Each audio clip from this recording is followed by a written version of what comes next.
Ahí está. Ahora sí. Pues bueno, bienvenidas a la segunda sesión de Sobreviviendo a la Historia Universal. Y pues vamos a empezar con cómo se ha comprendido y narrado el devenir de las sociedades a través del tiempo. Y esto pues ha tenido muchos caminos. Digamos que la historia ahí ya ha estado latente, pero todavía no existía.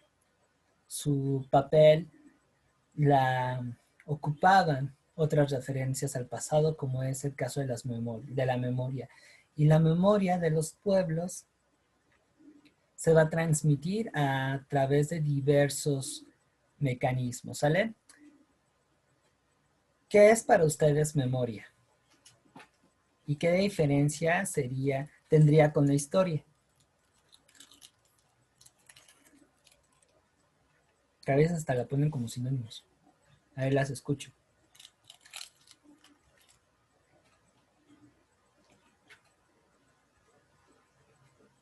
¿Qué sería la memoria y cuál sería la diferencia con la historia?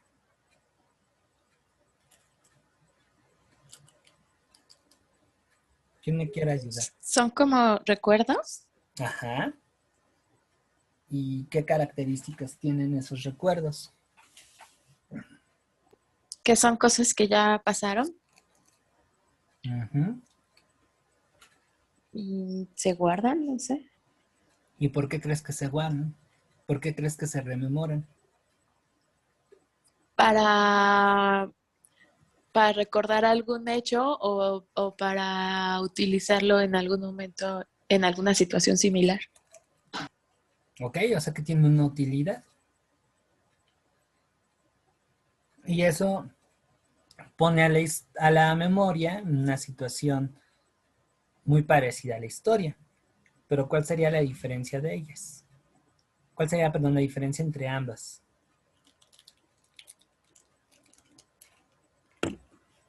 Que se documenta, tal vez. ¿Mm?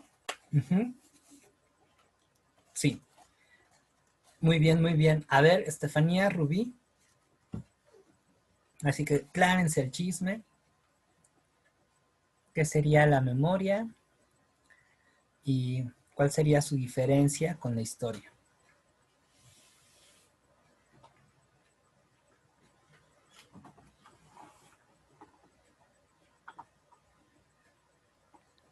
Pues la memoria sería, como dijo Mariana, una serie de recuerdos que se guardan para posteriormente retomar como algunos aspectos de ellos que sean de ayuda. Uh-huh. ¿Ok? ¿Qué diferencia tendría con la historia?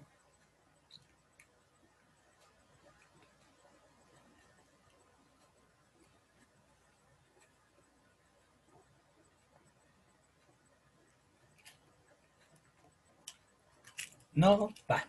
Estefanía, de aquí me estoy metiendo a tus terruños porque agarraste de carrera indirecta psicología.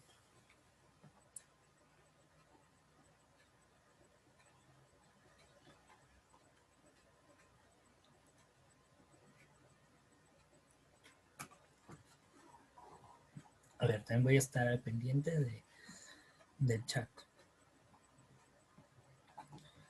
No, pues bueno, tienes mucha razón en lo que me comentaron. Voy a puntualizar algunas cosas. Aquí ya me contestó Estefanía.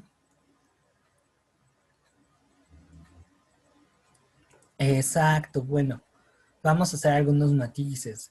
La memoria va a ser esta referencia del pasado que va a estar compuesta por los recuerdos. Los recuerdos, como ustedes bien lo comentaron, son experiencias que son significativas tanto para el individuo como para la sociedad. O sea, que tuvieron una trascendencia y que sirven para un montón de cosas. Los recuerdos, por ejemplo, generan una cohesión, definen una identidad, implica que uno desarrolle un sentido de pertenencia. Las anécdotas que compartimos con otras personas, no sé, los amigos, la familia, nos llevan a conocer quiénes somos. Eso hace que la memoria se parezca bastante a la historia. Sin embargo, la diferencia entre ambas es que la memoria no tiene este criterio o esta exigencia de recuperar esa imagen del pasado lo más pulcra posible. Es decir, no hace esta operación crítica que la historia sí la tiene. Otra diferencia muy importante es que los recuerdos se van acomodando en relación a lo que una persona o una sociedad enfrenta en su presente. Es algo más práctico. Y la historia no, la historia se va a asumir como un continuum. Además de que sí, todas ustedes están en lo cierto. La historia va a tener una finalidad más específica, va a asumirse como un discurso que intenta en la medida de lo posible escapar de las subjetividades, de las emociones, aunque bueno, si recordamos un poco la sesión anterior, pues vemos que no es tan distante y es porque la historia en la actualidad se ha vuelto más humana, ha dejado de ser esta figura rígida, fría, escéptica, que solamente tiene un encuadre científico, ¿no? Ya vimos anteriormente en la parte de la historia, de las funciones de la historia, que tiene otras finalidades, en donde la parte emotiva es un ingrediente importante, ¿no? Sin embargo, en su realización, la historia pues mantiene todo un aparato metodológico que la diferencia de la memoria. La memoria solamente se sustenta en la óptica del testimonio, ¿no? Incluso de la parte del antiguo, del pasado como una autoridad. Es una discusión bien bonita y la saco a colación porque durante mucho tiempo la chamba que le tocaba hacer a la historia la hizo la memoria. Y la memoria, por diversos medios, fue lo que va a ser utilizado para que las sociedades se relacionaran con su pasado y lo aprovechara y lo aprendiera, ¿no? De cierta manera, este discurso se va a transmitir hace ya sea por la tradición oral, por eso en las sociedades, sobre todo en aquellas que no tenían la lectoescritura, los ancianos eran figuras reconocidas e incluso hasta veneradas, porque ellos eran los guardianes de la memoria de la comunidad. Ellos eran los depositarios de todos estos elementos que definían la identidad de la comunidad, que mantenían su cohesión. Así que la memoria también va conectada con la parte de la cultura. Y hasta hace no mucho, por ejemplo, los abuelos también tenían esa función al interior de la familia, ¿no? Por ejemplo, en mi caso, a mí también me tocaron de esos abuelitos que contaban sus anécdotas y todo. A mí me parecían fascinantes y yo creo que por eso desde ahí me empecé a inclinar hacia el rollo de la historia. Pero los recuerdos, las experiencias de mis abuelos, la idea que tenían de XY eventos que les tocó vivir, a mí me fueron ayudando a entender por qué era como era y por qué mi familia tenía esos rasgos. Y por supuesto que eso me hizo generar un sentimiento de pertenencia. A través de esos recuerdos me ayudaba a comprenderme a mí mismo. Y es un poco parecido lo que las sociedades antiguas experimentaban. Ahora, la memoria también se transmite a través del folclore, leyendas, canciones, mitos, y básicamente iban orientadas a darle un significado al por qué esas sociedades estaban ahí y brindarles un sentido de identidad, además de pertenencias. Por eso las leyendas, la mitología, son espacios tan ricos, porque ahí se subliman esos recuerdos que hacen que esa comunidad tenga su razón de ser. El mismo lenguaje es un espacio de memoria. Hay algunas cosas que olvidan y otras veces que no. Además, recuerden que no todo tiene esta elevación y distinción, ¿sale?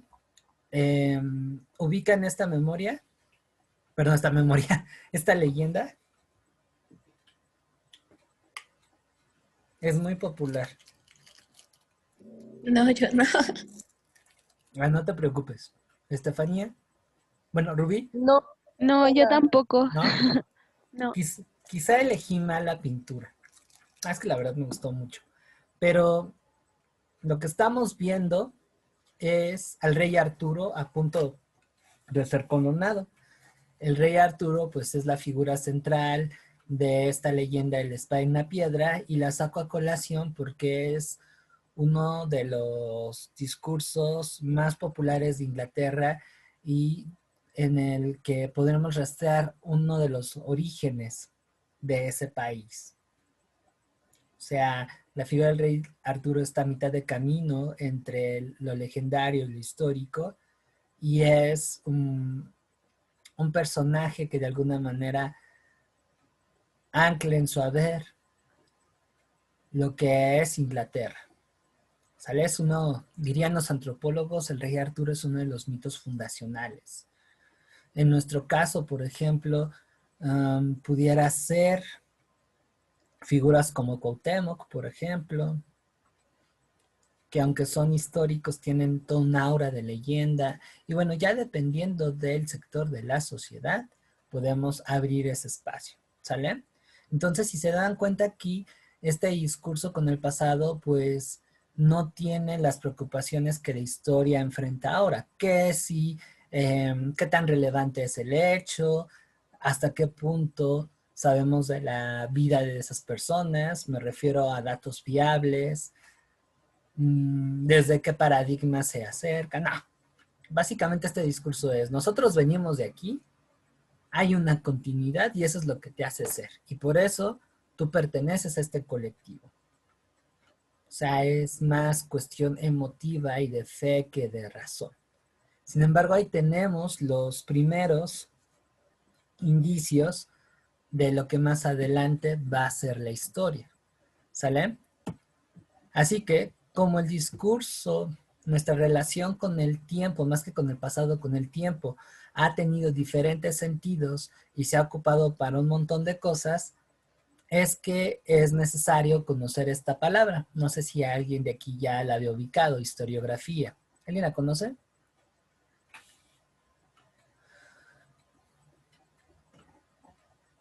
No, yo no. Es como una línea del tiempo, más o menos, no sé. Tibio, tibio, fíjate, tibio, tibio. Bueno, la historiografía es más que una disciplina, bueno, es una disciplina que forma parte de la historia, que se encarga de estudiar cómo se ha dado a lo largo del tiempo el registro de los acontecimientos de las sociedades. Esto a razón de que en el transcurso, perdón, de esa temporalidad, la, el acercamiento al pasado pues ha tenido diferentes motivos. Por lo tanto, no se escribe del mismo modo. No es lo mismo, por ejemplo, si ustedes van con los indios Sioux y les preguntan, oye, pues, ¿qué onda contigo, no? ¿De dónde vienes? ¿Cuáles son, pues, los grandes eventos que ha sucedido a lo largo del tiempo en tu comunidad, ¿no? A lo que hacían los griegos o lo que, por ejemplo, desarrollaron los reinos europeos durante la Edad Media. Es decir, ha tenido esta relación un sentido diferente. Y para poder sacarle un mayor jugo a esas interpretaciones, la historiografía lo que hace es evaluarlas. Aquí se parece un poquito al análisis literario, que bueno, las chicas que van a hacer su examen de admisión seguramente ya estarán conociendo. Y bueno, en tu caso que vas para derecho, me parece que dentro de las herramientas metodológicas también tienen un análisis un tanto parecido.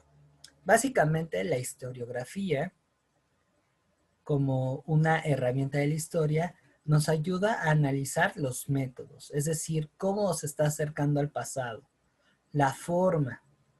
No es lo mismo un libro escrito por Suetonio, que es un historiador romano del siglo I, a las crónicas de un monje de la Edad Media, o ya no nos vayamos tan lejos. Van a ser diferentes las versiones de la conquista que van a tener Hernán Cortés en sus cartas de relación, Bernal Díaz del Castillo, con su historia de la destrucción, no, en su historia de la vera historia de la conquista de la Nueva España, y el fraile Bernardino de Sahagún, que tiene la historia general de la Nueva España. ¿Sale? Es diferente la forma.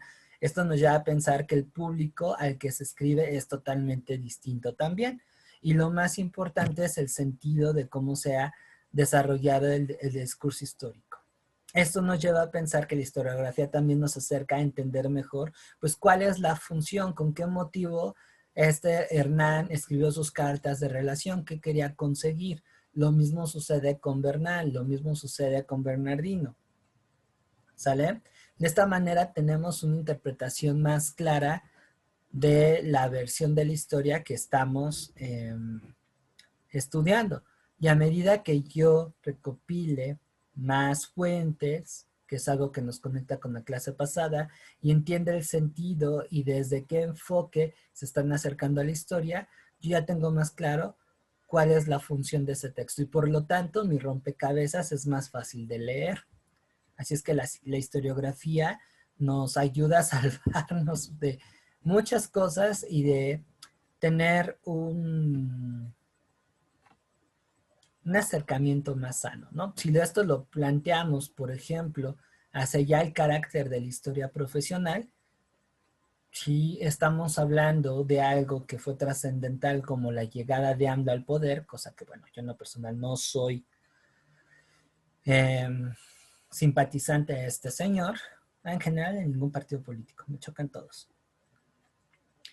Pero no es lo mismo, por ejemplo, como un académico pro AMLO, pro Morena, escriba sobre ese acontecimiento a un detractor de ellos que tenga una orientación cercana al PAN, que sí lo exige, que sí lo existe, que sí existe, o alguien que realmente está muy crítico al sistema político mexicano, ¿no? Como podría ser su servidor. Entonces, aunque apelen a la objetividad, aunque hagan un ejercicio metodológico bastante pulcro, el sentido teórico y la finalidad de cómo cuentan el acontecimiento, que ambos son veraces, pues van a llevar a un contraste. Por lo tanto, el confrontar esas versiones, yo como lector o yo como historiador, me lleva a entender, o sea, este güey está recuperando esta versión porque su finalidad es justificar el nuevo orden que trajo Morena, ¿no? La famosa 4T. O sea, que según para ellos la 4T sí existe.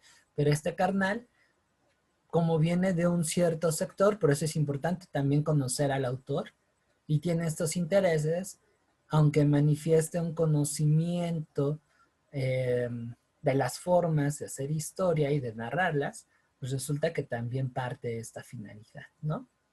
Y por ahí también un autor cede.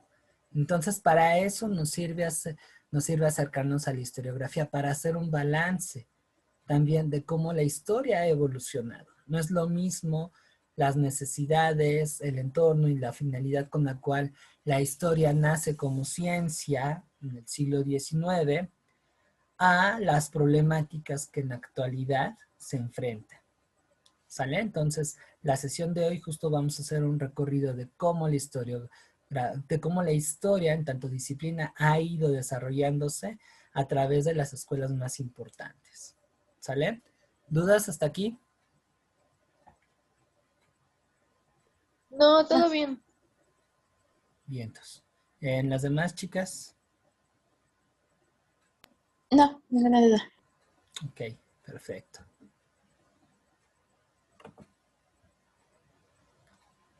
Ahora, todo esto, les voy a contar un secreto. Cuando entré a la carrera, esta palabrita me dio dolores de cabeza desde el principio. Me acuerdo que mi profesor de la licenciatura nos decía, la historiografía es la historia de la historia. Y me cagué. No mames. Perdón por la expresión, pero literal. Pues cuéntame más, ¿no? Y hasta que nos puso a leer un texto que realmente sí estaba difícil, que me hizo acordarme de mis días estudiando geometría analítica, materia con la que he sido muy malo, pues dije, como que ya voy entendiendo. Ya después me terminé enamorando. Bueno, ahora vámonos con el siguiente término que vamos a contemplar en la sesión de hoy, y es el de corrientes historiográficas. Cuando hablamos de este concepto, estamos aludiendo a los diferentes enfoques teóricos que han contribuido al desarrollo de la historia como disciplina. ¿Sale? Este camino comienza, por ejemplo, con Herodoto, por eso él se considera como padre de la historia, en donde él ya comenzaba a hablar de un criterio de veracidad, es decir, de que lo que me esté contando no solamente sea relevante, sino que esté justificado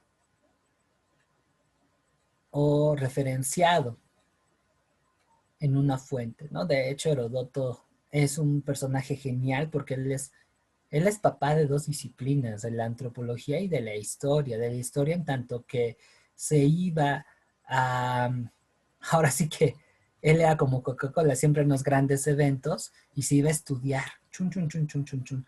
Pero también es papá de la antropología, el buen Herodoto, porque él no solamente se conformaba con narrar, sino que involucraba a los sujetos, describía las costumbres de los pueblos. A él se enfocó mucho en una guerra que fue muy famosa, que se llama las guerras médicas, que enfrentaron a los griegos contra los persas.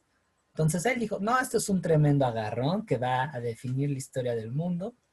Y se fue a recuperar los testimonios de los participantes, pero también a narrar las costumbres y las características principales de los pueblos que integraron el ejército persa o de las ciudades que participaron del lado de los griegos, Atenas, Esparta, muy minucioso el canijo. O sea que también por ahí el güey era medio reportero, ¿no?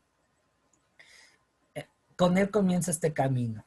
Si bien no estamos hablando en términos de la historia como hoy la entendemos, sí ya tenemos un primer avance. Van a haber otras figuras de la antigüedad como Tucídides, Genofonte, luego romanos como Suetonio, Tácito, Dion Casio, que van a ir abonando. Por eso para la historia, la cultura grecolatina es fundamental, siempre haciendo lo que más adelante vamos a desarrollar los historiadores contemporáneos, yéndonos a referencias, agarrando testimonios, y por supuesto que en la Edad Media vamos a tener figuras que van a abonar en ese aspecto, en el Renacimiento igual, y en donde vamos a ver las cosas de una forma más seria es en la Ilustración con gente como Voltaire, por ejemplo, en donde se va a empezar a hablar de una utilidad de la historia, se va a pulir, digamos, el trabajo y en donde va a emerger ya de manera profesional, porque antes la historia no era una profesión especializada, o sea, era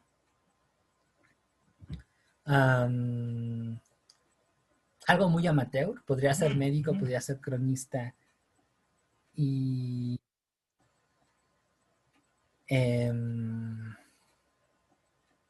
hacerla historiador.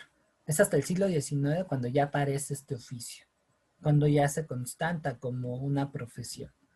Ahora, esto no nace por cuestión espontánea. Hay necesidades concretas que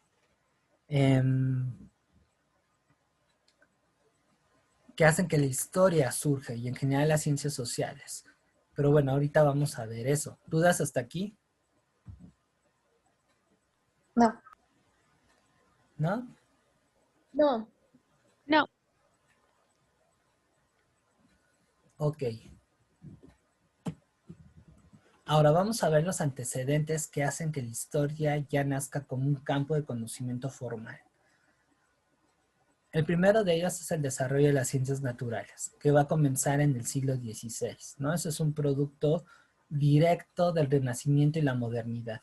Ahí entra mi buen amigo René Descartes, este filósofo que además fue bueno en las matemáticas, en donde se planteaba que la ciencia debería tener un método, ¿no? Entonces, un rasgo muy distintivo y que va a definir los primeros años de las ciencias sociales y por supuesto que la historia es que se va a intentar ajustar al método que ocupaban las ciencias exactas. O sea que en un primer momento la historia planteaba la idea de descubrir leyes, ¿sale?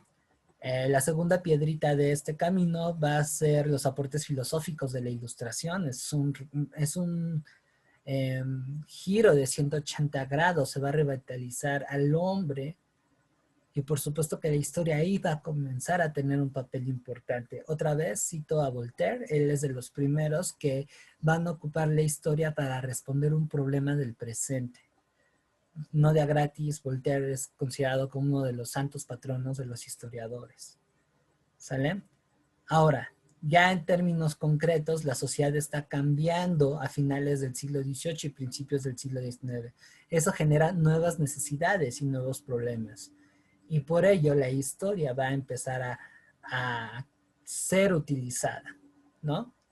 Y de la mano del anterior tenemos la conformación de los estados-nación modernos, que en aras de su consolidación van a ver a la historia como una buena herramienta para cohesionar a la sociedad a través de la historia nacional.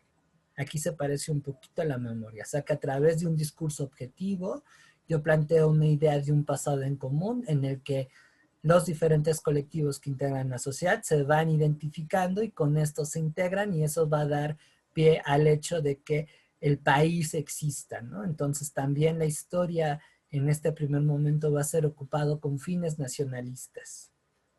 ¿Sale? Ya metidos en el siglo XIX, que lo que está ocurriendo es que son periodos también de grandes transformaciones. Está la revolución industrial que está sentando todavía más esta exigencia de un método científico pues, bastante pulido.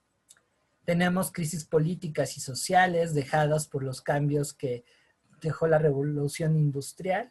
Se comienza a hablar de un sistema político más representativo en donde el liberalismo tiene un importante papel y por supuesto que vemos aquí una dicotomía, aunque se habla ya de libertades individuales y que el individuo puede hacer lo que sea y puede conllevar al progreso, en realidad no. Estás condicionado por un origen social que te remite a formar parte del club de los que no tienen nada y tienen que trabajar mucho para medio vivir, o los que nacieron en cuna de oro, que son hombres de negocio y que están recibiendo los beneficios de estas modificaciones. ¿Sale? O sea, me refiero a la burguesía. ¿Sale? Entonces, las ciencias sociales que van a estar influidas, por ejemplo, por el surgimiento del socialismo utópico y otros movimientos obreros, pero también por disciplinas sociales como la sociología. La sociología es, digamos, una hermanita mayor de la historia, nació un poquito antes, va a hacer que las corrientes historiográficas tengan dos vertientes. Una de ellas es explicar a la sociedad y darle un orden y estabilidad, que es lo que es la tarea que van a encarar el positivismo y en menor grado el historicismo. Y por otra parte, va a haber una vertiente que va a inspirar al resto de las corrientes historiográficas que van a plantear la finalidad de, bueno, yo estudio estos cambios, pero para transformar a la sociedad, no solamente para ser un erudito académico. Y el primero que ocupa esa directriz es el materialismo histórico, por ejemplo. ¿Sale? Entonces, ahí vamos a tener los dos sentidos del por qué la historia nace, ¿sale? Que en algunos casos van a coincidir, ¿ok? ¿Dudas hasta aquí en el marco en cómo nace la historia? ¿Y para qué? No. ¿No? No, hasta ahorita no. Perfecto. Estefanía.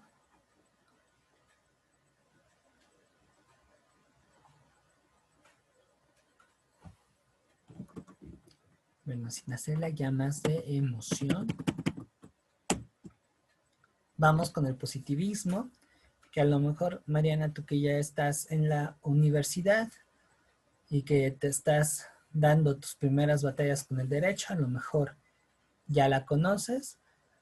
Quizá en la preparatoria Rubí y Estefanía ya tuvieron un contacto con esta corriente filosófica, que es de las más populares, ¿eh?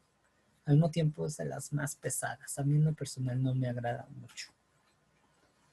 ¿Alguien sabe lo que es el positivismo? No es echarle ganas, ¿eh? No es todo el tiempo amanecer con una sonrisa y únete a los optimistas y quizá el sol saldrá mañana y vamos, cambia de actitud y de chip, mente tiburón y todas esas cosas.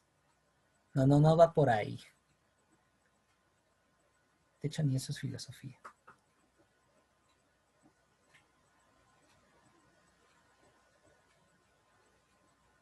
¿No se acuerdan qué es el positivismo?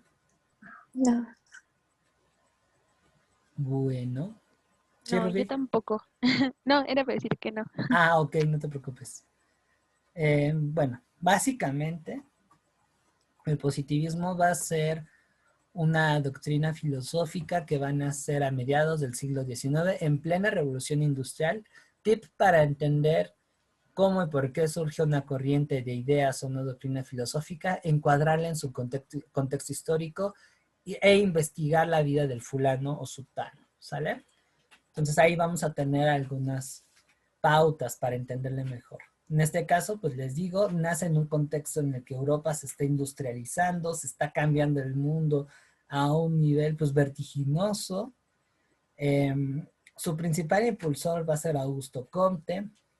Augusto Comte piensa que las ciencias sociales se toman en términos de risa y no tan en serio porque no son tan objetivas ni tan sólidas como las ciencias experimentales.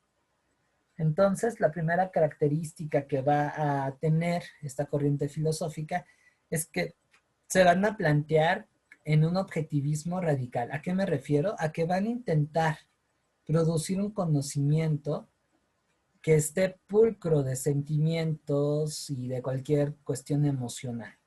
Es decir, que tomen las cosas como son. ¿Ok? Aunque bueno, esto sabemos que realmente es imposible, incluso en las ciencias experimentales. Desde el momento en que tú tienes interés en un tema y lo quieres estudiar, ahí ya hay un sesgo de subjetividad, ¿no? Pero bueno, esas ya son discusiones de la epistemología, que es la corriente filosófica que se encarga de esto. Bueno, la rama. Vámonos con lo que nos dice el positivismo. Además de eso, los positivistas plantean que solo se puede conocer aquellos acontecimientos que son verificables, es decir, que tengan una fuente. Pero aquí los positivistas van a ser más mamones. No van a plantear que toda fuente es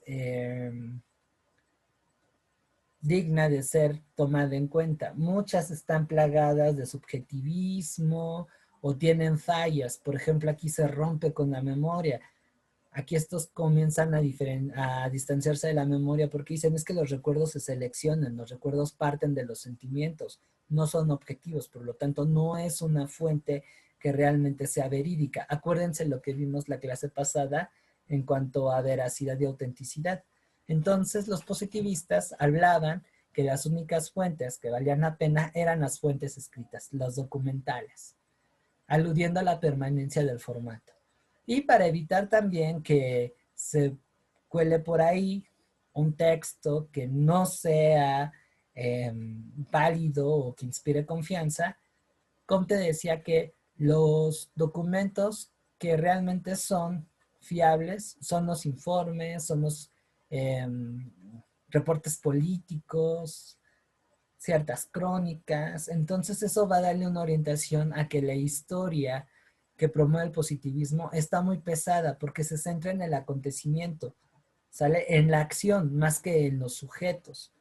O sea que aquí ya vamos entendiendo que la historia que, por ejemplo, aprendemos a nivel básico o la que nos bombardean los medios de comunicación es una historia que todavía se ancla en esta orientación. Una historia que le da peso al acontecimiento, más que nada político. Piensan que historia solamente es política cuando no es así. Y además plantea que solamente es digno de estudio la figura de estos hombres célebres que son protagonistas de la historia, ¿no? O sea, estos figuritas de acción casi, casi, ¿no? En este caso, pues es entendible porque, reitero, estamos en un proceso en el que están emergiendo nuevos países y pues necesitamos a alguien que sea como que el padre de la patria, ¿no? Pero no hay que ponerlo en una perspectiva humana, sino en una perspectiva que inspire a los demás a ser como ellos, que sean modelos de conducta. Entonces vamos a hablar de la gente famosa, que Napoleón, que Jesucristo, que Miguel Hidalgo, quien ustedes quieran. Obviamente todo desde una rigurosidad, incluso hasta enfermiza. ¿Sale? Ahora, la razón del por qué se centran en historia política, además de este impacto que les acabo de mencionar, es porque solamente esta puede conocerse con certeza. A la goma hablar de sentimientos, como chihuahuas por ahí evidencias el significado del miedo durante la Edad Media. Esas son dirían por ahí chaquetes mentales, ¿no? O la parte de lo erótico, o la parte incluso de otros colectivos que no figuran en estos escenarios, como mujeres, niños, campesinos, trabajadores. Es más, hasta el mismo soldado de a pie, ¿no? Entonces, como eso no entra, pues vamos a hablar de los grandes hombres célebres. Reitero que aparentemente ya se están tomando otros elementos de referencia, todavía la historia que se enseña a nivel básico tiene mucho de esto. Otra cosa que lo remarca, para que vean que hay clásicos que no pasan de moda, es el hecho que el positivismo tiene una perspectiva un tanto progresiva y evolutiva de la historia. Es decir, que vamos de lo simple, de comunidades primitivas, hacia sociedades complejas en una perspectiva de progreso. Y Comte decía que todas las sociedades están en este camino. Es una especie de curva continua. ¿Sale? Que eso, por ejemplo, también mantenemos en nuestra idiosincrasia. Y es más, hasta en nosotros mismos. Todos aspiramos en nuestro proyecto de vida a mejorar nuestra situación, a progresar, que bueno, eso no es algo exclusivo del positivismo, es algo que viene desde la Ilustración, es más, desde la misma modernidad, es decir, desde el Renacimiento. Pero aquí se toma con más fuerza. Y bueno, la realidad es a la que nos estamos enfrentando, y aquí no es justificación de conformismos o mediocridades, es que ese tiempo estandarizado no cuadra. Y como lo vimos la sesión anterior, cada sociedad pues va teniendo su propio ritmo y el significado de progreso va a ir variando. Por ejemplo, en mi caso, y se me ha criticado por ello, yo no tengo intenciones de ser un súper empresario que acumule dinero o que sea director de una escuela o todas esas cuestiones con las que a veces se nos llegan a motivar, ¿no? Yo en lo personal, mis metas es seguir dando clase, compartir mis conocimientos, disfrutar de lo que hago, que mi trabajo sea reconocido más que monetariamente, sino que tenga otros impactos. Y sí, ahí sí lo pongo, pues tener una forma de vida digna de acuerdo a lo que me causa placer, que es dar clases. Bueno, tocar, porque además toco una banda de metal, entonces la música y el dar clases, bueno, también el fútbol americano, es lo que me llena, ¿no? Eso es lo que yo asumo como progreso. Entonces, a mí en lo personal no me interesa mucho si tengo una casa amplia o si tengo 4 coches o si cada año guardo mi cambio de guardarropa o si viajo 3 veces en ese periodo o si soy un postdoctor y mis libros se leen por todos lados. O sea, a mí en lo personal eso no me llama la atención. Ni siquiera el hecho de ser un profesor famoso y reconocido por todos o que mi grupo toque en el Vida Latina. No, simplemente es hacer las cosas que me complacen, que me hacen sentir bien, que me lleven a una vida digna, eso sí, que no haya carestías y precariedades, lo cual, bueno, eso también resulta difícil, pero para mí esa es la idea de progreso. Es más, ni siquiera me preocupo si tengo auto o no. Y hay otros que no piensan así, hay otros que van con la idea de que sus conocimientos deben de darle la máxima utilidad económica y que deben de tener la mejor casa, la mejor esposa, la familia más estable, el coche de moda y qué sé yo. Y tener una cuenta bancaria con muchos ceros y una tarjeta de crédito American Express Gold, ¿no? Y demás cosas así.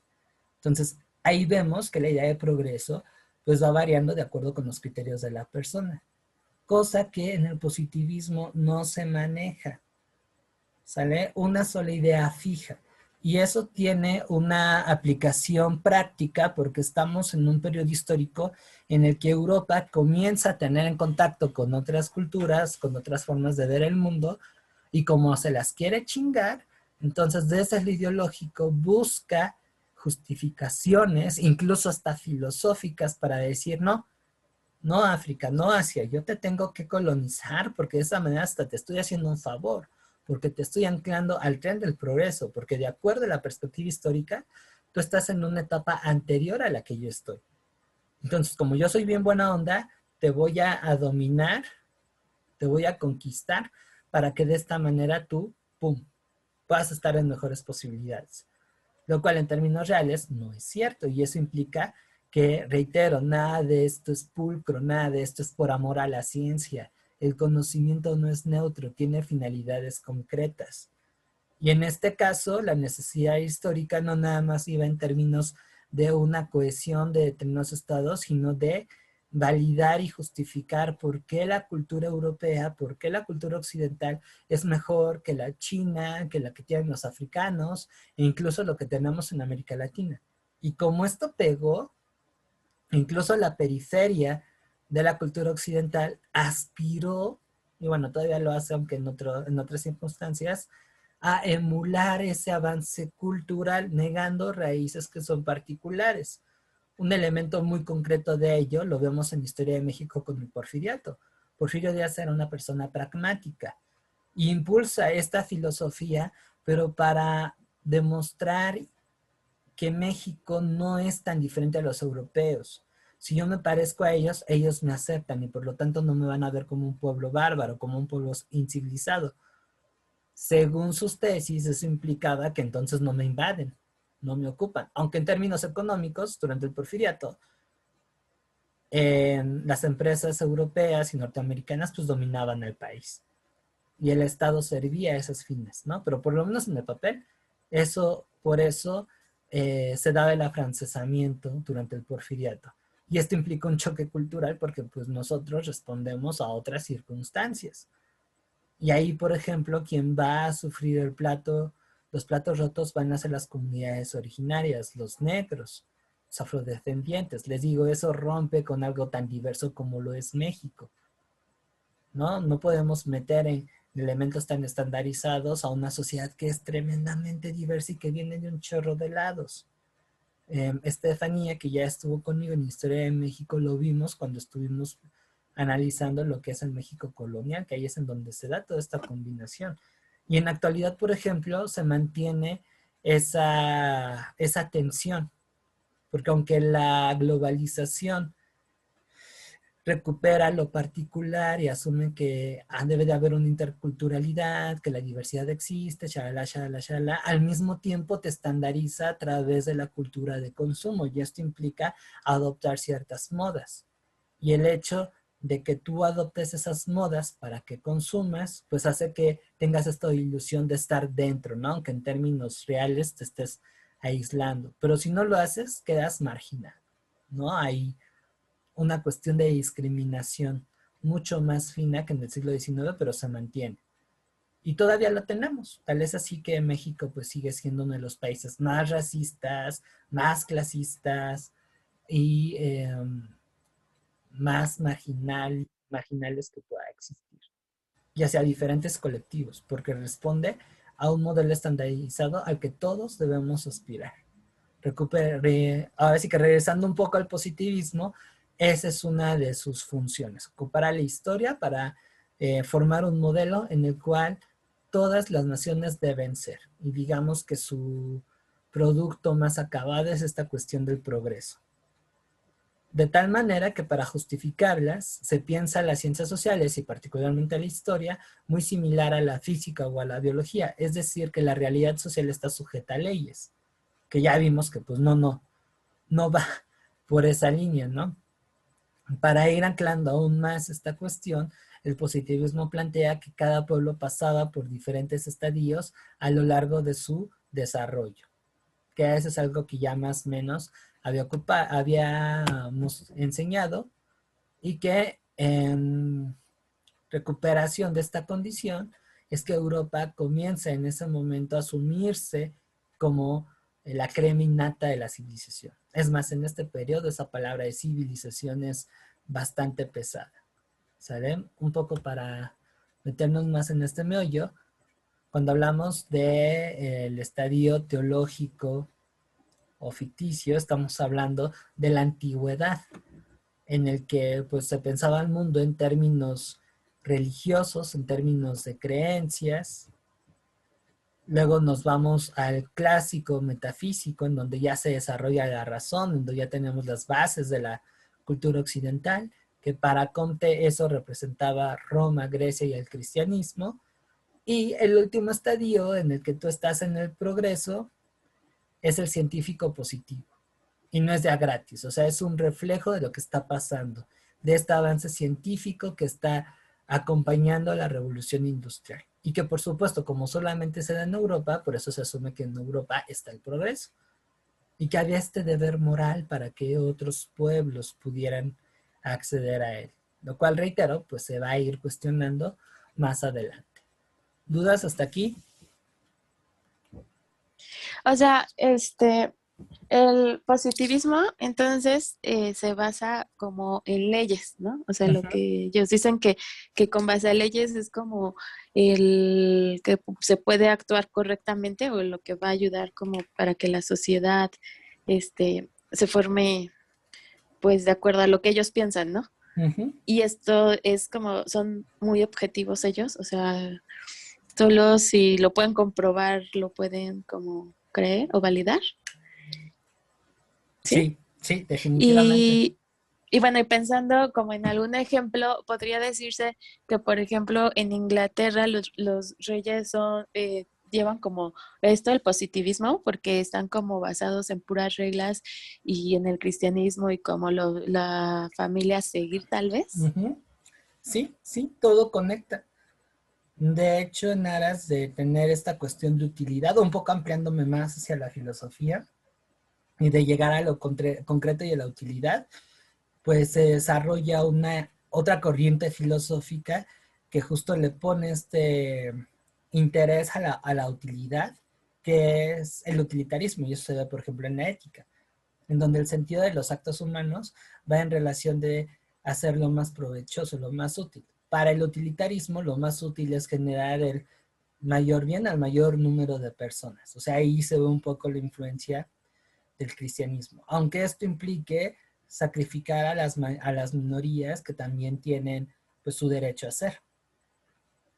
Y esa lógica, por ejemplo, proviene del modelo económico que está imperando, que es el capitalismo. O sea, son piezas que se van acomodando en una, diría Marx, en una superestructura. Pero en el caso del positivismo es más reducido, ¿sale? Por eso se le va a ir cuestionando y las corrientes que vamos a ir viendo se le van a ir directo a la yugular, porque plantean que pues la cosa no es así, compadre. La realidad social es mucho más dinámica, se responden a diferentes contextos, los individuos tienen otros sistemas de creencias, entonces no todo lo puedes anclar a un marco tan rígido, ¿no? Pero ya ahí me estoy adelantando, pero sí, lo que comentas, Mariana, queda perfecto, muy, muy bien. Yes. De nada. Rubí, Estefanía.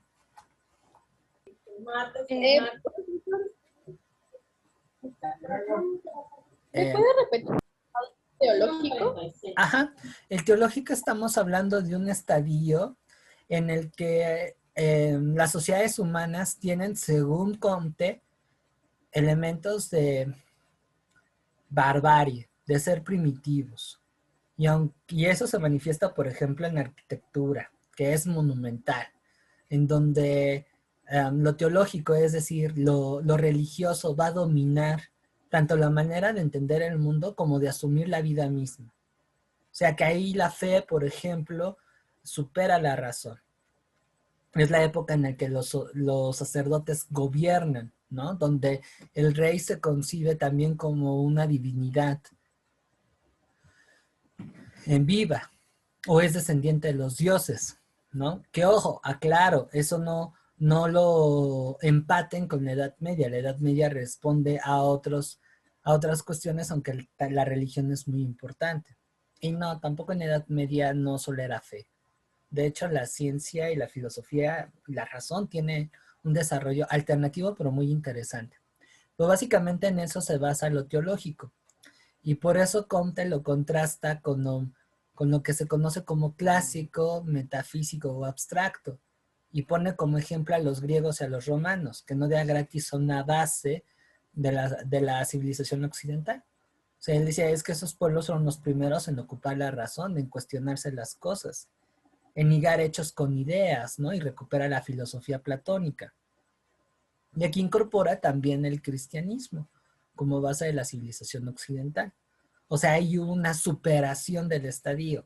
Ahora, ojo, porque aquí la UNAM, y esto es un tip para las chicas que van a hacer el examen, La UNAM, la parte de historia, tiene una serie de errores que son plagables, ¿no? O sea, no sé quién realmente diseña los reactivos. Lo comento porque en esta parte, luego hay una pregunta en donde habla de la periodización, porque esta es una periodización de la historia, y eso, y bueno, y aquí pone como periodización a la línea del tiempo de historia universal, que no corresponde a esta corriente teórica. Corresponde a la que vamos a ver ahorita, que es el historicismo. Entonces ahí tengan cuidado. Y bueno, eso lo vamos a ver el día sábado en el taller, pero es muy importante que echen mano de su criterio. Si es que ya se encuentran con ese tipo de preguntas, aunque reitero, mi principal consejo es irse hacia lo fiable, es decir, hacia lo veraz, no jugar al tanteo de que, ay, esta es la pregunta que está fea y por eso voy a ir con otra respuesta que no es la correcta. Porque ahí se pueden poner de pechito, se pueden poner en una situación vulnerable en la que en aras de sacar bien ese reactivo lo van a fallar. Entonces, como no estamos en una posición de ir al tanteo y de ir adivinando, lo más correcto es responder las preguntas con los conceptos que yo aprendí en mi guía, en el libro, ¿sale? No jugar a esas susceptibilidades que, por ejemplo, veo mucho en redes sociales, porque eso termina confundiéndolas y terminan incluso dudando de sus propias referencias académicas y las va a poner en bandeja de plata para que ese examen sea una masacre. Entonces, quitémonos de problemas. No cometan ese error que veo muy seguido en los grupos de Face, en donde tienden a memorizar esas preguntas, irse por lo adecuado. Este método no funciona si la estructura de la pregunta y de las respuestas está mal. Por ejemplo, como la que les acabo de señalar. Línea del tiempo que forma parte del positivismo. Y vienen todas, excepto este.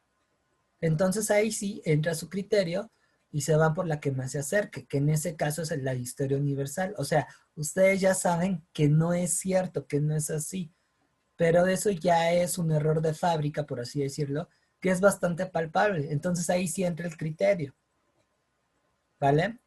Pero si nos enfrentamos a preguntas que están estructuradas de forma correcta, que tanto el dato como las posibles respuestas están verídicas, pues no vale la pena. Ahora, ¿cómo voy a saber esto? Teniendo claridad en los conceptos.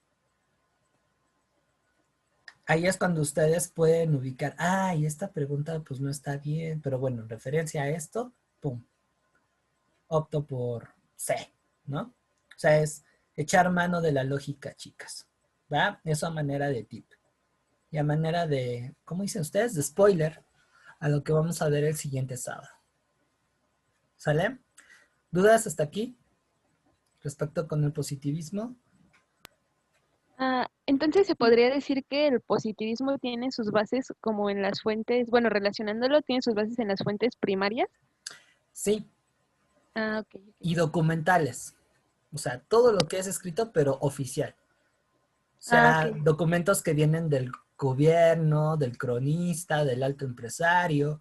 Por eso, para ellos, otros sectores sociales, como los campesinos, como la gente que incluso todavía se maneja bajo discursos orales y no escritos, y ya no hablemos de mujeres y niños, pues no existen. Ellos no existen, porque no aparecen salvo en números, ¿no?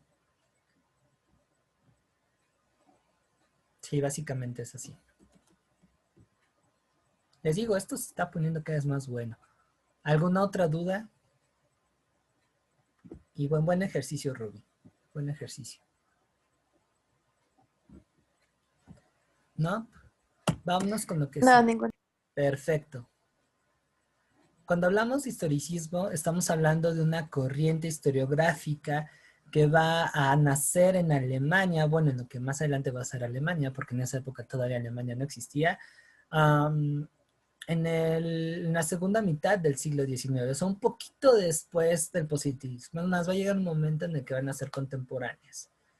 Esta corriente historicista va a cuestionar un poco al positivismo.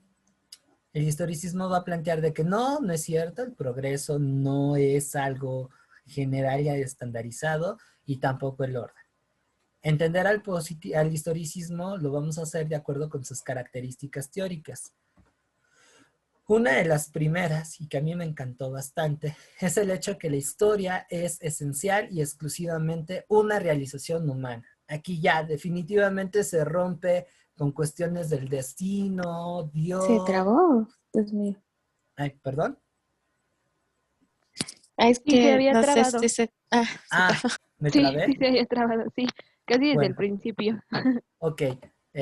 Reviro, ¿no? Ahí salió un blooper para la edición especial de esta clase. Es el detrás de escenas. Les decía que el historicismo es una corriente historiográfica que va a nacer en Alemania, o bueno, lo que más adelante va a ser Alemania, porque Alemania en esa época estaba dividida, en reacción a esta idea del orden y progreso que tiene el positivismo. El historicismo es importante porque además le va a dar una identidad individual a la historia. Todavía en el positivismo la historia se asume como un apéndice de la sociología, por ejemplo. Y con el historicismo no, con el historicismo es, no, a ver, aguanta, la historia ya es un campo aparte. Y tiene cosas muy particulares. Así es que entender esta corriente es entender sus principales características. La primera de ellas, y que les decía que a mí me enamoró mucho de esto cuando yo estudiaba esta asignatura en la carrera, es que la historia es esencial y exclusivamente una realización humana. ¿A qué me refiero esto? A que aquí ya se destierra la idea de destino, fortuna, Dios, cualquier elemento metafísico y abstracto que rija el destino de los hombres. Libre albedrío, qué sé yo, de providencia, cualquier cosa que le llaman. El historicismo plantea que el único protagonista de la historia y el que hace la historia es el ser humano. Nadie más. Lo demás son supersticiones. Nada de que el destino hizo que tal pueblo fuera. No, aguanta, eso no. La historia surge bajo circunstancias concretas. También algo muy importante del historicismo y que a veces cuesta trabajo incluso en la actualidad, por eso es importante verlo del tiempo histórico, es que los hechos del pasado no se repiten, son particulares. Aunque nos enfrentemos a circunstancias parecidas, no estamos repitiendo la experiencia. Acuérdense que la historia es contingencia, es movimiento, y lo estático no genera eso, ¿no? O sea, aunque no sé, va a decir una tontería, ¿no? Aunque yo salga con una chica que se parezca a mi ex y tengamos algunas situaciones que diga son iguales, eso no quiere decir que esté repitiendo la experiencia, por más parecida que esté, porque estoy en otro contexto diferente, es otro espacio, es otra temporalidad. De alguna forma, aunque se diga que no soy el mismo a esa situación anterior. Evidentemente, si yo no trasciendo ciertas condiciones, si yo no cambio, por ejemplo, el perfil de chica que me atraiga, pues se va a presumir que van a haber resultados similares. Pero lo similar no es igual, ¿sale? Lo mismo pasa con las sociedades. El hecho de que, por ejemplo, estallara la independencia de la Nueva España bajo condiciones, por ejemplo, de precariedad económica, desigualdad social y centralismo político, no es lo mismo a la Revolución Mexicana, ¿sale? Hubo un espacio y hubo un tiempo que van marcando diferencia y por lo tanto hay causas específicas. La dictadura de Díaz no es lo mismo que el gobierno virreinal. Madero, Zapata no es lo mismo que Hidalgo y Morelos.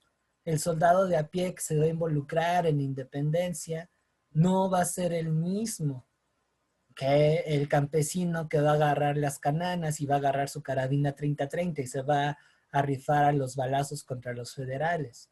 Pueden haber circunstancias similares, sí, por supuesto, pero la dinámica, el ritmo es diferente, ¿sale? En este sentido, la historia va a ser una herramienta útil para comprender la naturaleza de la sociedad. Otra vez me remito a la clase de ayer, a los cambios y continuidades. También algo muy importante es que lo que sucedió debe explicarse en función del momento en que ocurrieron los hechos. Esto incluso hasta lo podemos aplicar en nuestra vida cotidiana. Si me truenan de un trabajo, debo analizar ese evento que tal vez sea traumático en función a cómo ocurrió eso y no a lo que viene del pasado. Fíjense ahí como que la historia coquetea un poquito con la psicología. Volvemos ahorita, ¿no? Si vemos que ahorita nos estamos enfrentando a una crisis económica que nos está dejando en la calle de la amargura, va en referencia a lo que ahorita está pasando, que sí, tiene una conexión con lo que sucedió antes, por supuesto, eso es indudable y por eso la historia llega a ser imprescindible, pero no quiere decir que estemos repitiendo el mismo error. Han habido cambios. El entorno externo del país también ha cambiado y tiene una relación directa con lo que ahorita estamos viviendo. Por consiguiente, la explicación no debe darse en torno a otros eventos que no corresponden. A eso se le conoce como anacronía. Es como si explicáramos la actual crisis económica que estamos enfrentando con la óptica y las condiciones de la crisis del 82 con López Portillo, o con la crisis del 76 con Luis Echeverría Álvarez, o con cualquier otro evento económico desafortunado que haya habido en la historia del país. No, podrán haber cosas que se parezcan. ¿Podrá haber una relación? Sí, definitivamente. La historia se compone de eso. Pero ya en circunstancias concretas no es lo mismo. No es lo mismo. Y eso, bueno, también aplica para cuestiones de la vida cotidiana. Ahora, también lo que plantea el historicismo es que el trabajo del historiador, y aquí coincide con el positivismo, consiste en determinar leyes que rigen el desarrollo de la sociedad. Es comprensible. Tenemos una influencia enorme de las ciencias exactas y todavía no hay una comprensión clara, digamos que ahí están en pañales, de lo que es la sociedad. Van a haber otros avances teóricos que van a comenzar a señalar que la realidad social es mucho más dinámica y se altera más cañón que la realidad natural. O sea, no podemos meter a un fenómeno social en un laboratorio y decir, ah, sí, claro, de acuerdo con tantos casos, esto puede ser. O sea, sí en ciertos temas puede llegar a aplicar, por ejemplo, en la economía o en algunas problemáticas sociológicas, antropológicas o incluso en ciertos fenómenos educativos, ¿no? Pero no es que los estamos metiendo en un laboratorio. Los experimentos son distintos y el hecho de que haya un número de casos que den cierta tendencia no implica que realmente sea una ley. Y eso es algo que desafortunadamente también a muchas personas aún les cuesta trabajo entender. Por eso es necesario ver cómo las ciencias sociales también han evolucionado, para no andar haciendo prácticas que desde hace un montón de años ya se superaron, ¿no? Y ese error a veces lo ven hasta en la universidad. Pero bueno, ¿dudas hasta aquí? No, ninguna. Perfecto. Mariana, Estefanía. No, todo bien. No. Perfecto. Ahora, ¿quiénes son los representantes? Pues aquí está el papá de la historia contemporánea. Este es mi santo patrono, al que le rezo todas las noches. Es el papá de todos los historiadores. Leopoldo von Ranke. Miren, me dan ganas de comprar una gabardina como la que ocupaba. Me gusta mucho la moda del siglo XIX. Él, bueno, entre otras cosas, va a apelar a que la historia tenga una identidad propia, le va a dar una metodología. Por eso se le considera el padre de la historia científica. Después de él está Barthold George Niebuhr, perdón por el manejo de idiomas, soy un tanto malo en eso. Él pues le va a entrar al rollo metodológico también, va a, digamos, separar las piedritas del frijol, es decir, la diferenciación entre fuentes que sí nos pueden servir y otras que solo son mitos y leyendas. O sea, aquí vemos también este rompimiento con la memoria, ¿no? Que bueno, más adelante se va a recuperar. Luego está Henry Thomas Buckle, que va a enfocar sus estudios en afirmar que la historia de algunas sociedades está determinada por factores geográficos. Eso es algo que otras corrientes historiográficas van a ponerle más atención. A ellos vamos a sumarle el hermano de Alexander von Humboldt. Alexander von Humboldt fue un explorador y un naturalista famosísimo en el siglo XIX. Se vino a dar su rol a la Nueva España y habló muy bien de ese territorio y de sus personas. Su hermano, Wilhelm von Humboldt, le entró a la historia y fue uno de los más representativos de este periodo. En Italia tenemos a Benedetto Croce. Aquí, pues bueno, esta constelación de personajes nos está llevando a los lugares en donde la historia tiene más atención porque le dan este sentido práctico de integrar a la sociedad a través de una historia nacional. Y en donde ahorita más necesitaban de eso es en Alemania, que se está unificando, y otro tanto en Italia. ¿Sale? La historia nacional va a justificar la soberanía y la existencia de los estados-nación modernos.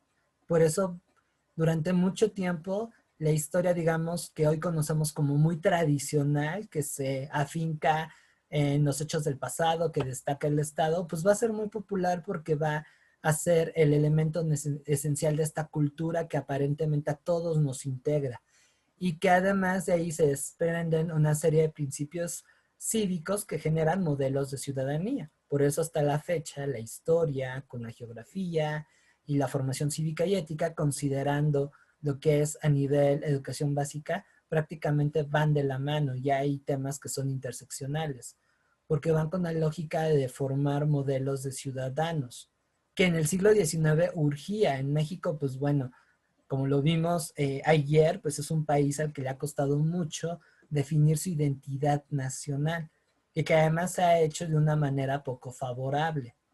Por consiguiente, la historia va a ser representativa. Y eso va a acabar, por ejemplo, hasta a principios de los 80s, cuando en aras de que México sea aceptado a la globalización y se integre, pues se va a dejar de lado este nacionalismo y se va a hablar de un México pues más cosmopolita, lo cual implica que pues se va a diluir enormemente esta identidad nacional. Y no sé ustedes, pero pues ahorita andamos con una crisis de quiénes somos, cómo nos definimos, ¿no? ¿Qué es lo que significa México? Más allá también de estos prejuicios que aprendemos de la escuela o de los medios de comunicación, en el que el mexicano es feo, fuerte y formal, en el que venimos de aztecas y españoles, que somos o charros y chinas poblanas, puro tequila, violentos. O sea, más allá de esa argamasa, ahorita me parece que también como sociedad andamos en un cotorreo de qué es México. Y quienes nos intentamos dedicar a, y debemos meternos a la discusión, pues andamos en la calle de la amargura. Porque no tenemos las condiciones para chambear y porque ahorita el problema es tan grande que nosotros mismos no sabemos qué pex. Esa es una de mis, aquí lo confieso, de mis grandes crisis existenciales. O sea, puta, yo como mexicano, ¿qué soy, no? En términos de sociedad, ¿qué es lo que significa ser mexicano? Y bueno, esa ausencia pues ha dado pie a que medios que no son los que debieran de tener voz en la pantalla y que generan una versión muy tergiversada, pues se meten y lo identifican. Entonces, bueno, es un meollo muy grande en el que actualmente estamos. De ahí la importancia de recuperar algunas cosillas que en el pasado fueron un hit. ¿Sale? Para acabar con este rollo, pues aquí tenemos la periodización histórica historicista. La línea del tiempo de historia universal que hemos aprendido en la primaria, en la secundaria y muy probablemente en el bachillerato.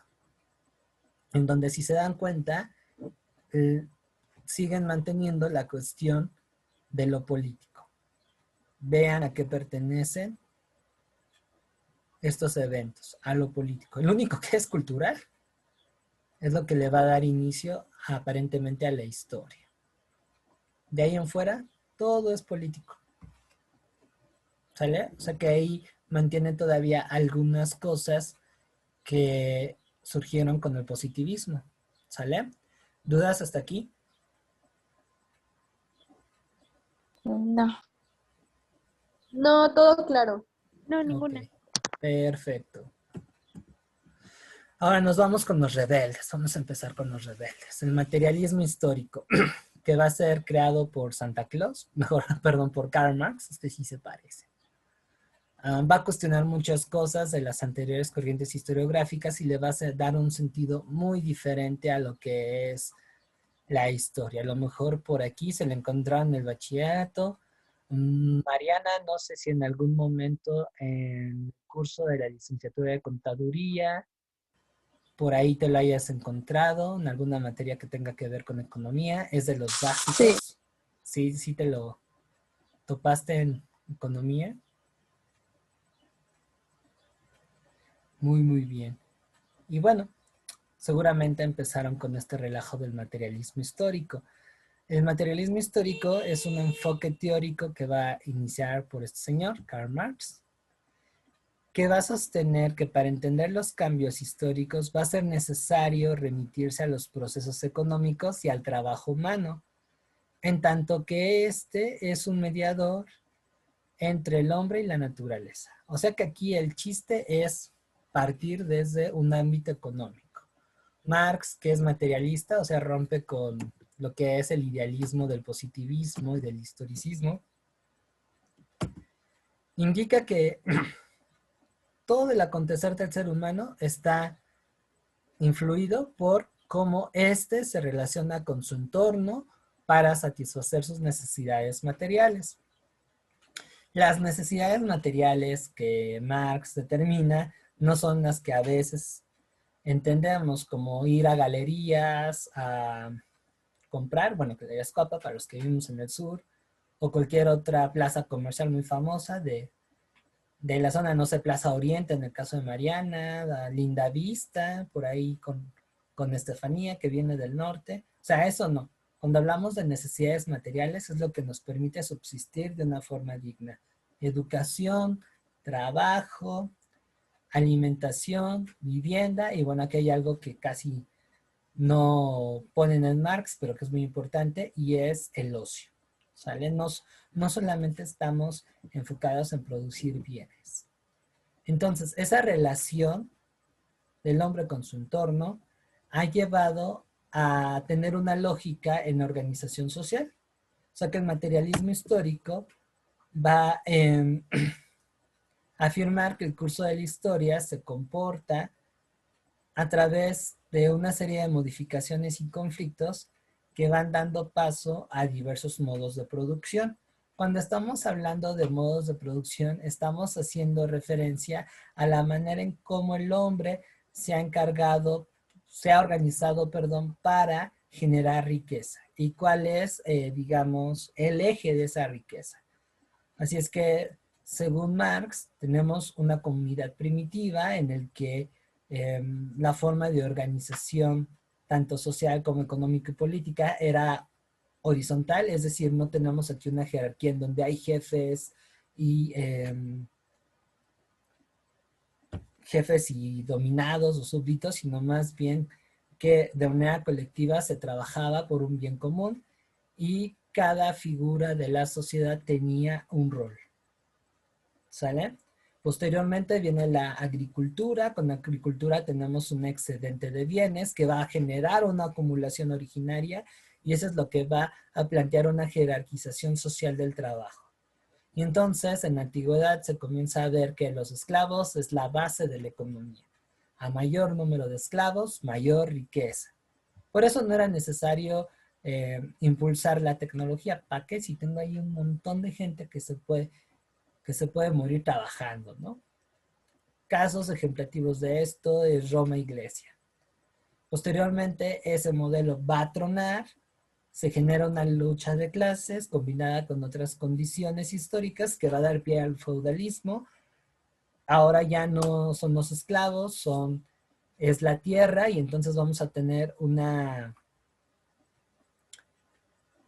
clase que va a dominar la tierra y que va a disfrutar de todos los privilegios, el señor feudal, la iglesia, y tenemos otra que sobre sus espaldas va a aguantar esta pirámide y que va a ser explotado para que la tierra produzca, el campesino. ¿Sale? Ya al finalizar el feudalismo, vemos crecer una clase social urbana que no va a ser ni señor feudal, ni tampoco campesina. Se va a dedicar a lo que se conocía como artes liberales, que es, por ejemplo, dar clases, ser abogado, ser contador, ser médico, escribano, pero también va a dedicarse a los business, a esa clase social que va a ser eminentemente urbana, porque ahí se van a desarrollar esas actividades, va a ser conocida como la burguesía. Y entonces, cuando el feudalismo tiene un límite, es decir, entra en crisis, la burguesía con el campesinado van a aliarse y van a tumbar del poder a los señores feudales, y eso va a dar pie al actual modo de producción que estamos teniendo, que es el capitalismo, ¿sale? Que va a tener distintas fases, pero en esencia el capitalismo es un modo de producción que se va a sustentar en explotación del trabajo libre, o sea, aquí sí se le va a dar un cierto reconocimiento jurídico a los individuos, pero se les va a explotar su fuerza de trabajo a través del salario. El otro principio que tiene el capitalismo es la propiedad privada, porque eso es lo que permite enajenar no solamente los medios de producción, sino también justificar que una clase que no participa en los procesos para producir bienes acapare los resultados, ¿no? O sea, la burguesía. Entonces, en el capitalismo es cuando la burguesía va a estar en la cima. Ahora, la intención de hacer todo este recorrido es para analizar de manera estructural a la sociedad, ya no solamente reducida. Ahí sí se dan cuenta, aunque abordé desde lo económico se va a conectar con lo político, con lo social y hasta con lo cultural. E incluso con la forma en cómo vemos el mundo a través de valores y principios morales. ¿Sale? La razón de esto no es para deprimirnos y publicarlo en Facebook y decir, formo parte del neoproletariado, nunca voy a tener una casa y pues me muero, ¿no? No es caer en la fatalidad, sino que teniendo conciencia de la situación en la que estoy, yo pueda transformar. Así es que la historia va a tener aquí un sentido práctico, ya no va a ser tanto académico, sino que va a pretender forjar herramientas a los individuos que le permitan mejorar su condición de vida. No de manera académica, sacando 10 en un examen, sino de manera real, ya sea defendiendo sus derechos o buscar los elementos necesarios para que en la medida de lo posible sea autónomo y por ende tenga una vida digna. ¿Sale? Esto implica además que la historia es un proceso abierto, es la contingencia, no sé qué chingados vaya a pasar. Sin embargo, hay tendencias. Y hablar de tendencias, pero también de que hay un proceso abierto que va a dar posibilidad a que las cosas cambien. O sea, si yo, por ejemplo, y eso es lo que hacen los historiadores influidos por Marx, hacen un estudio del capitalismo, no es para vangloriarse, ni para deprimirse, ni para reforzar, mira, tú estás explotado por estas cosas. Y por eso Quesadillas Doña Pelos jamás va a poder contra, voy a decir una tontería, la Casa del Tono, ¿no? Sino más bien es para que se reconozca que las sociedades tienen un ritmo histórico muy particular, y dos, para cambiarlo. Digamos que yo conozco la historia de las condiciones históricas para preparar un cambio radical. ¿Sale? Y esto rompe con la idea del progreso y del determinismo que maneja el positivismo. sea que esta idea de que el hombre es pobre porque quiere, pues tampoco no va. O sea, la pobreza surge a partir de condiciones concretas que a pesar de la aptitud y de que tengas cierto capital intelectual, si no tienes las condiciones, pues pobre vas a seguir siendo. ¿Sale? También aquí se rompe con la idea del progreso. Con toda esta cuestión de desigualdad que genera el sistema, estamos hablando que el progreso para muchos es una quimera, es decir, que no van a poder ser alcanzados a no ser que haya un movimiento más radical. Y eso es lo que de alguna manera el materialismo impulsa. A ver, güey, no te quedes ahí, trata de hacer las cosas para que sean diferentes, ¿sale? No sigas siguiendo cuentos de hadas de que, sí, ahorita estamos en el estadio tal y vamos para allá, ¿no? Ahora, también considera que estamos ante una posibilidad latente, lo cual implica que tanto pueda suceder como no pueda suceder. Pero aquí el chiste es estar en movimiento, no entrar en esta pasividad que a veces te deja la esperanza, ¿no? Sino hacer algo. Aquí hay una bonita imagen de los modos de producción y quiénes son los dueños. Así es que es ilusorio una persona que diga, ay, no, es que yo no estoy jodido porque gano 40,000 pesos al mes y pues, me puedo ir a Europa y tengo 3 casas. Sí, pero si no eres dueño de la empresa, te están explotando. Y te pagan 40,000 pesos, pero el dueño de la empresa o el consorcio saca mucho más lana. ¿Sale? Aunque aparentemente vivas mejor que el obrero. Y realmente no creo que sea tanta la calidad de vida que haya porque pues estás sometido a deudas, quieres consumir más y pues toda la carga de responsabilidades de tu chamba te va a llevar al psicólogo y a perder la salud emocional. Y siguen siendo dueños de tu tiempo. ¿Ok? Es duro Marx en este sentido, ¿eh? ¿Alguna duda, pregunta, comentario?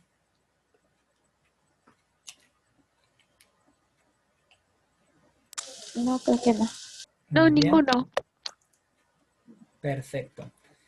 Hay que ponerle un poquito más de atención porque no nos lo vamos a encontrar otra vez con los movimientos obreros del siglo XIX. Esta es la primera parte.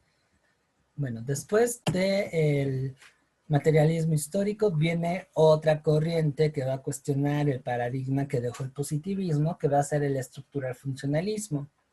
Cabe señalar que este no viene de la historia, es más bien una corriente teórica antropológica y asume que la sociedad es justamente como una edificación. Está compuesto por estructuras, es decir, que un conjunto de elementos, los individuos, van generando vínculos con otros seres y eso es lo que forma a la sociedad. Hagan de cuenta los modelos atómicos que venden en las escuelas. Esas bolitas, hagan de cuenta que son los individuos y lo que une a las otras bolitas son las relaciones sociales. Entonces, el estructural funcionalismo plantea y dice en él, no debemos de estudiar a los individuos porque no nos dice mucho. Tenemos que estudiar las relaciones, porque hay una relación entre individuo A y individuo B. De esa manera vamos a tener un conocimiento más cercano de la sociedad. Esto implica que, según este señor que fue su fundador, Claude Lévi-Strauss, un antropólogo francés que vivió como 100 años, él indicaba que el funcionalismo estructuralista es un enfoque que va a estar estudiando las interdependencias. Eso conlleva a que la sociedad está integrado por subsistemas que van a tener una interacción entre sí. El biológico, el orgánico conductual, el cultural, el social y el de la personalidad. O sea que aquí ya se está apelando a que que las ciencias sociales comiencen a interactuar, no sean como estas niñas o estos estudiantes reservados e introvertidos que yo no me llevo con nadie, yo me quedo con lo mío. No, si la realidad social es dinámica y esto lo está exponiendo, entonces debemos de pensar que se debe generar un diálogo. también aquí se rompe con la idea del acontecimiento del hecho. Un acontecimiento o hecho no me dice mucho. Tengo que anclar los hechos y acontecimientos en sus relaciones y de esta manera entender los fenómenos sociales en términos de procesos. Acuérdense que un proceso es un conjunto de hechos y acontecimientos que tienen una relación entre sí.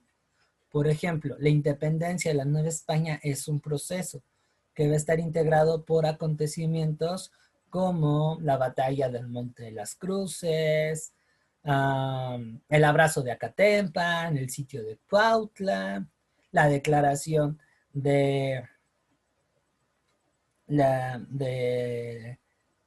supresión de la esclavitud, etcétera, etcétera, etcétera. Entonces, en vez de estudiar de uno por uno esos acontecimientos, tengo que estudiar el proceso, cuál es la lógica, la relación entre ellos. Esto también rompe con la temporalidad, ¿sale? Ya no estamos hablando de una cuestión cronológica tan rígida como lo planteaba el positivismo y el historicismo. Si ya no es asumir las temporalidades históricas, y esto lo vamos a ver en la siguiente corriente historiográfica, como una especie de estratos de suelos. No sé si por ahí se acuerdan que en biología se medía las eras geológicas en cómo están los suelos, en la profundidad de los suelos. Y que a mayor profundidad, pues estamos en las edades más antiguas y así se iban, ¿no? No sé si se acuerdan, es una imagen muy, muy, muy popular en los libros de biología, sobre todo en la parte de evolución.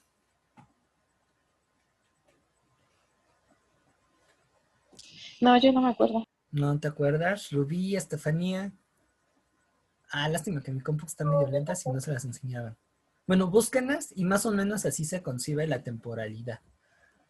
Ahora, esta corriente va a influir a una corriente historiográfica que va a dar una verdadera revolución en la historia. Aquí vamos a tener un rompimiento con lo antes establecido. Y los protagonistas de esto van a ser la Escuela de los Anales, que va a estar fundada por este señor, por Marc Bloch. Va a surgir en Francia en 1929, una época un tanto tensa, como lo vamos a ver más adelante. Se acaba la Primera Guerra Mundial, eso desgaja esta idea de progreso, de bienestar, esta tendencia que fue muy recurrente en el siglo XIX. La mortalidad dejada por la Primera Guerra Mundial también dejó una crisis en las ciencias sociales. Se pusieron a pensar en puta madre, y ahora pues, ¿cuál es nuestro verdadero fin, no? Porque lo que pretendíamos hacer resulta que no era. Entonces eso exigía una reinterpretación del quehacer de la historia. ¿Sale? Además, por ahí también ya comienza a asomarse el totalitarismo, entonces son cambios muy gruesos. La filosofía existencial también por ahí anda, la escuela de Frankfurt, hay muchas cosas que lo van acompañando, ¿no? Entonces, entre los supuestos que va a remarcar la escuela de los anales va a ser la ampliación de las problemáticas de la historia. O sea, la historia no solamente se tiene que centrar en lo histórico o en lo económico, en lo social. No, tenemos que irnos hacia más ondas. La historia del arte, la vida cotidiana, los censos, los sentimientos. O sea, es una ampliación muy rica del quehacer del historiador. Y en relación a esto, pues también tenemos que hacer uso de otro tipo de fuentes, o sea que metodológicamente vamos a ver aquí también un avance tremendo. Ya no solamente son estas fuentes documentales orientadas hacia lo político, vamos a analizar cartas, censos, que reportes ahí de un inquisidor que habló sobre una comunidad campesina, diarios, el arte mismo, hasta la geografía puede decirnos qué ocurrió con una sociedad. ¿Sale? Esto involucra entonces que la historia deje de ser esta persona un tanto timidona y mamona que no se lleva con nadie y comience a dialogar con otras ciencias. En el caso de la Escuela de los Anales, la historia va a tener filtreos bien interesantes con la geografía, desde ahí van a ser mejores amigas, por eso algunos historiadores damos geo, con la filosofía, con la lingüística, la antropología, la economía también va a ser indudable. El derecho, por supuesto que también. En general, aquí la historia se va a empezar a llevar a toda madre con el resto de las ciencias sociales e incluso va a comenzar a mandar solicitudes de amistad a las ciencias experimentales, particularmente con la biología y la psicología. ¿Sale? O sea que el trabajo del historiador va a ser más interesante porque va a ser transdisciplinario. Para que se den un quemón de la idea de lo que les estoy comentando, uno de los libros más célebres de este señor es Mark Bloch, con cabello, es Los Reyes Taumaturgos. Es un libro como de este vuelo, unas 500 páginas, que si lo quieren comprar lo vende el Fondo de Cultura Económica. Una edición muy, muy padre, vale como 600 pesos, que habla de la costumbre que había en Edad Media, particularmente en Francia, de que cuando un rey subía al trono, la gente creía que podía curar mediante imposición de las manos, como lo hacía Jesús. Y entonces se organizaban peregrinaciones tipo la villa por parte de los campesinos para ir a Versalles y que el rey en su primer periodo de gobierno, no recuerdo bien cuánto tiempo duraba, curaba mediante imposición de las manos. Para hacer eso, indudablemente, Mark Bloch tuvo que echar mano de un montón de acervos, no solamente los documentos reales, sino otro tipo de información que complementara. Aquí sí nos volvimos verdaderos detectives pepenadores. Tuvo que rastrear la mentalidad del campesino a través de esos. Por supuesto que el folclore ayudó bastante. Se comienza a analizar el folclore para ver qué información hay ahí para poder recuperar esa historia. Y esto lleva a que también Mark Bloch en algún momento pues tuviera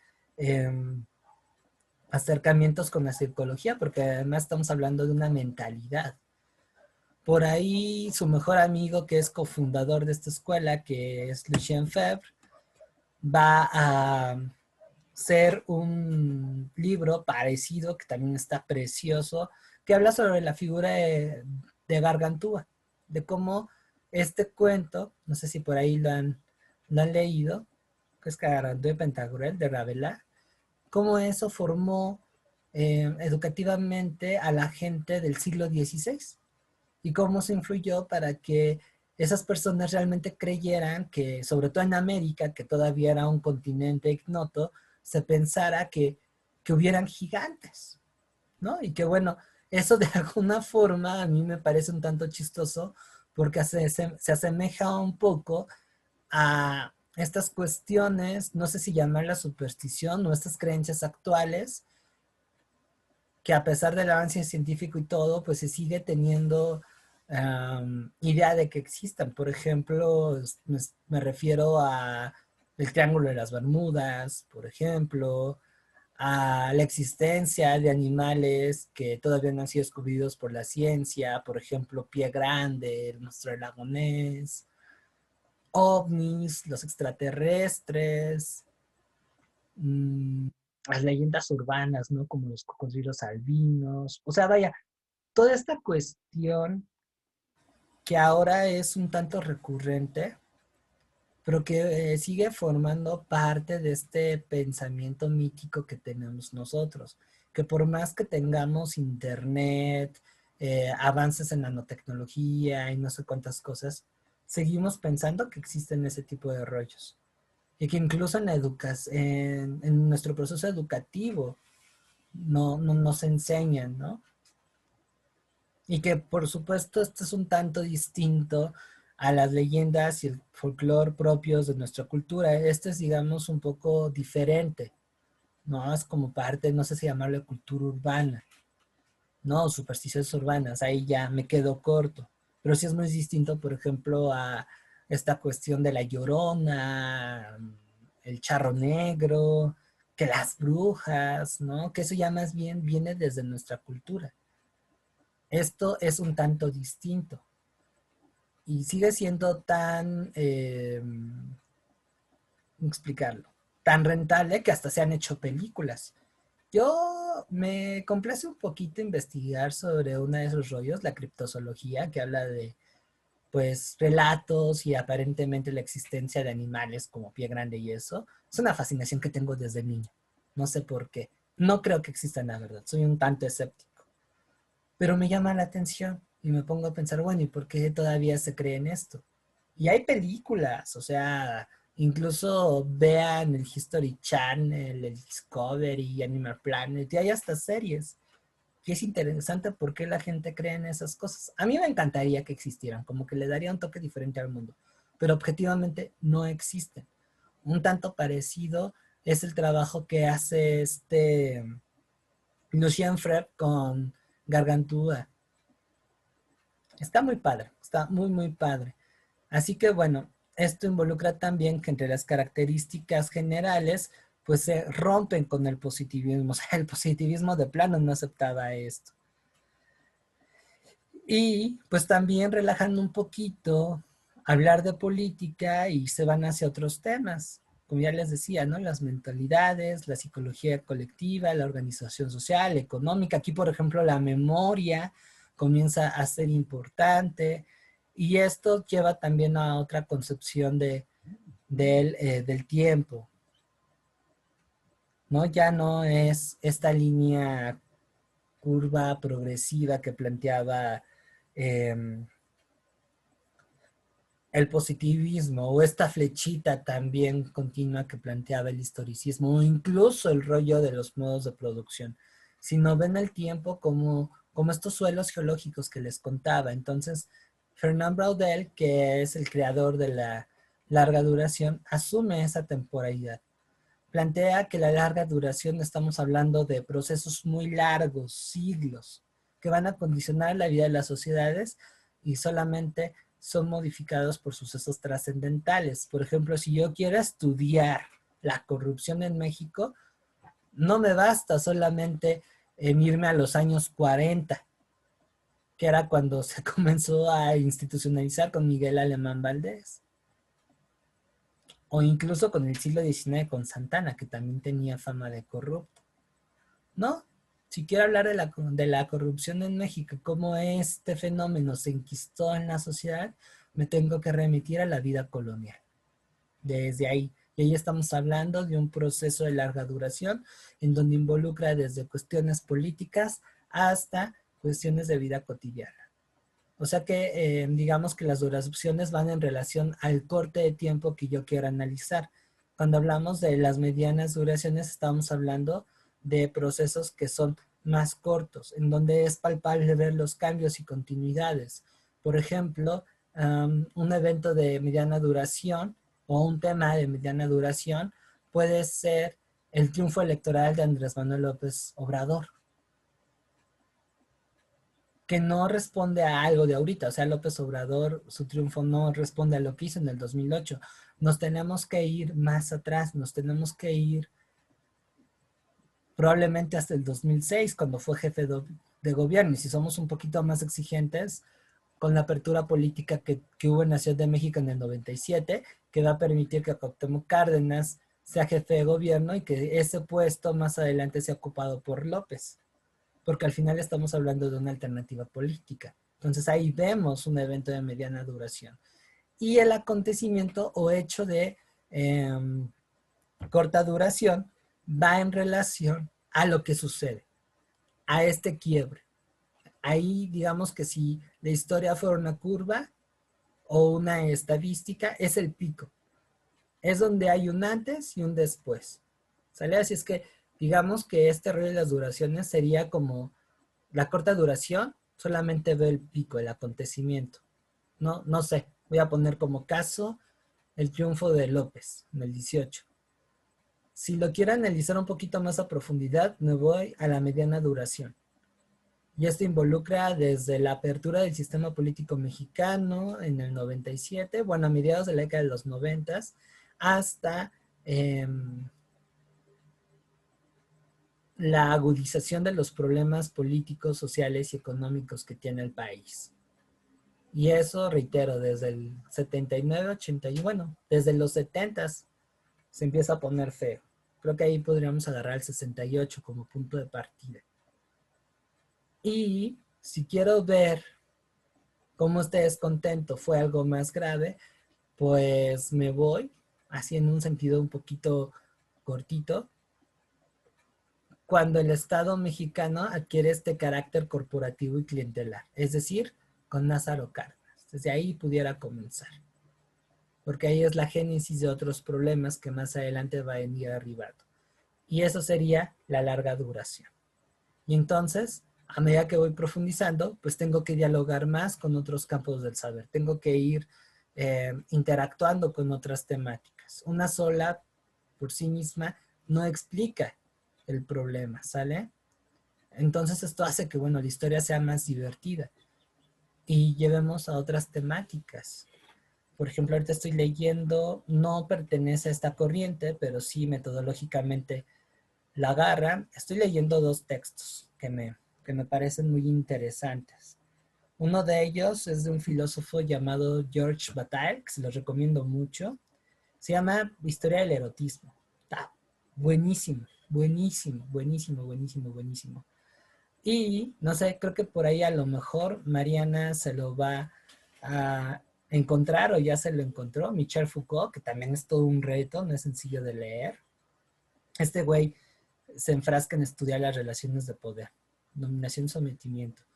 Y de él ahorita estoy leyendo uno que en alguna ocasión me lo encontré en pedagogía, pero que por, ustedes saben, la vida del estudiante a veces hace que todo sea súper en friega y no la podemos apreciar. Ahorita lo estoy releyendo, aunque no me está costando incluso un poquito de trabajo, ya ando un poquito descanchado, y es Vigilar y Castigar. Es un libro que habla de cómo a través de diferentes elementos el Estado somete al individuo, ¿no? Habla del panóptico. Es a lo mejor Mariana, les digo, se lo va a encontrar, probablemente Estefanía, tú también, y habla de instituciones como no solamente la cárcel, la escuela, los hospitales. Se habla, por ejemplo, de la psiquiatría como un medio de control y dominación. Bueno, ahora yo involucraría los medios de comunicación, las redes sociales que forman parte de este esquema. Y bueno, el señor también tiene una fijación muy cabrona con la sexualidad, entonces lo vincula con la sexualidad, con la negación de ser dueños de nuestro cuerpo. De hecho, ahí tengo pendiente de él, cuando vuelvo a agarrar condición, otro libro que escribió que se llama Historia de la Sexualidad. También está muy, muy buena. Entonces, bueno, eso es posible gracias al avance que hizo la Escuela de los Anales. Y no es la única corriente, después vinieron más. Pero me parece que con esto es lo suficiente. Si quieren profundizar, avísenme, y un libro que les puede ayudar muchísimo para entender cómo ha cambiado la historia a lo largo del tiempo, este es más por gusto. Es el de Voces y Silencios de la Historia, de Sonia Cuarquera. Yo lo tengo, la verdad es que está de lujo.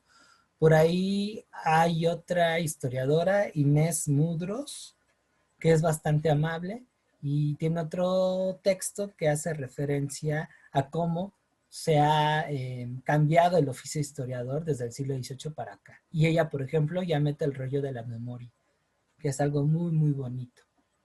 ¿Sale? Entonces aquí ya estamos ante una historia menos acartonada, más humana, que involucra, pues, por supuesto, temas más atractivos. ¿Sale? ¿Dudas hasta aquí? Bueno, estos son los representantes de la Escuela de los Anales. No. Perfecto.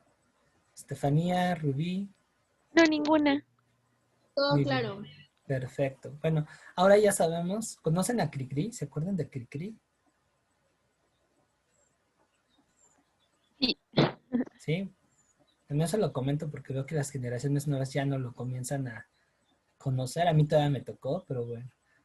Menciona a Cricri porque miren, este señor trae toda la moda de la época. Este, por cierto, es el creador de la famosa larga duración. Vean una foto de Cricri y vean a Braudel y se parecen. Ahí vemos la modita. ¿Sale? Pues bueno, con eso acabamos la sesión de hoy.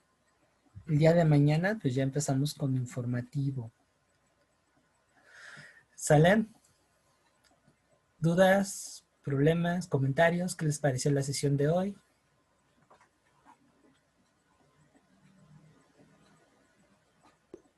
No, hasta el momento todo bien. Y todo bien igual. Ok, perfecto. Muy bien, pues bueno, les agradezco mucho que se hayan conectado. Em, para su disposición, en un rato les cuelgo la clase y reitero, si quieren conocer un poquito más, con todo gusto les paso esos dos textos, ¿no? Pues bien, que tengan una excelente tarde, chicas. Sí, gracias. Perfecto. Provecho si aún no han comido, se van a comer y pues nos estaremos sintonizando el día de mañana. ¿Vale? Muchas gracias, igual. Hasta luego. Gracias, bye. Bye.